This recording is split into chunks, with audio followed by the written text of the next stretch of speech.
নমস্কার। আজ আমার নিবেদনে শ্যামলকান্তি দাশের লেখা কবিতা ভালোবাসার বৃষ্টি। মেঘ বলল, উঠে দাঁড়াও। রোদ বলল, বসতে। মা বলল, সকাল সকাল অঙ্কগুলো কষতে। গাছ বলল, ঝড় উঠবে, দাঁড়িয়ে কেন বাইরে? আচার চুরির মতন মজা আর কিছুতে নাই রে। ফুল বলল, ওরাও ঘুরি, বাতাস নেচে উঠছে। তেপান্তরের মধ্যিখানে ফড়িং হাওয়া খুঁজছে।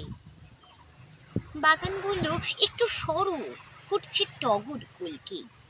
বাঁকা চাঁদের ফাঁকা থালায় জ্যোৎস্না পড়ে চুলকে। সাহস বাড়াও, মনকে করো শক্ত, শিশির ফোঁটায় দাও মুছিয়ে তলোয়ারের রক্ত।